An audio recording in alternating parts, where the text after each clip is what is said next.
इब्राहिम कौन है और उसने अपराध की दुनिया में कैसे कदम रखा। शीर्ष शब्दों में दाऊद इब्राहिम का नाम भारत ही नहीं बल्कि पूरी दुनिया में अपराध की दुनिया के सबसे खतरनाक और चालाक माफिया डॉन के रूप में लिया जाता है। उसका पूरा नाम दाऊद इब्राहिम कास्कर है।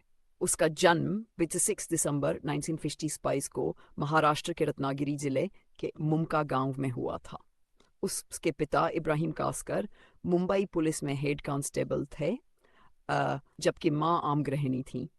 दाऊद का बचपन मुंबई के डोंगरी जैसे अपराधी माहौल में बीता, जहां गरीबी, बेरोजगारी और अपराध का बोलबाला था। गरीबी और समाज के अपराधी माहौल का असर दाऊद के बचपन से ही दिखने लगा। वह पढ़ाई में ज्यादा ध्यान नहीं देता था और जल्दी ही गलियों में गलत संगत में पड़ गया।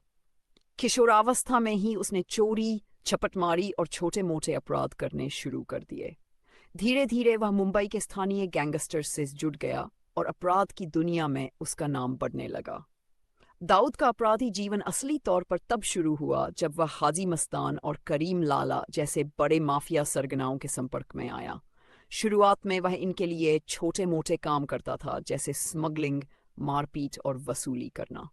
लेकिन दाऊद की महत्वाकांक्षा बड़ी थी। वह सिर्फ किसी गैंग में एक गुंडा नहीं बनना चाहता था, बल्कि खुद एक डॉन बनना चाहता था।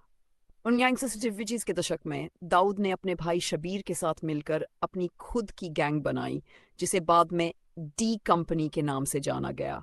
वह धीरे धीरे मुंबई के अपराध जगत में तेजी से ऊपर उठता गया। वह बेहद चालाकी से अपने दुश्मनों को खत्म करता गया और धीरे धीरे मुंबई के पूरे अंडरवर्ल्ड पर अपनी पकड़ मजबूत कर ली। दाऊद ने स्मगलिंग, हवाला, ड्रग्स तस्करी, हत्या और फिरौती जैसे कई अपराधों में खुद को शामिल किया। उसकी गैंग पूरी मुंबई में डर का पर्याय बन चुकी थी। 1980 के दशक तक वह मुंबई के सबसे बड़े माफिया डॉन के रूप में पहचाना जाने लगा। दाऊद इब्राहिम का नाम तब सबसे ज्यादा सामने आया जब यंजियन 93 में मुंबई में सिलसिलेवार बम धमाके हुए, जिसमें 200 से ज्यादा लोगों की मौत हुई और 65 से ज्यादा लोग घायल हुए। भारत सरकार ने जांच के बाद दाऊद इब्राहिम को इस हमले का मुख्य मास्टरमाइंड बताया। इसके बाद दाऊद को भारत का सबसे बड़ा वांटेड अपराधी घोषित कर दिया गया। भारत सरकार ने उस पर कई गंभीर आरोप लगाए, जैसे आतंकवाद फैलाना, हथियारों की तस्करी, ड्रग्स का व्यापार और देश विरोधी गतिविधियां। हमले के बाद दाऊद मुंबई छोड़कर दुबई और बाद में पाकिस्तान भाग गया। भारतीय एजेंसियों के अनुसार दाऊद अभी पाकिस्तान के कराची शहर में छिपा बैठा है और पाकिस्तान की खुफिया एजेंसी ISI उसे संरक्षण देती है।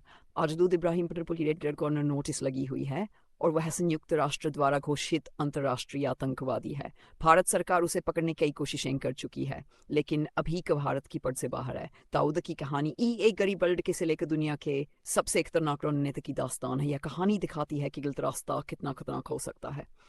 उसका नाम आज भी भारत में आतंक और अपराध का दूसरा नाम है।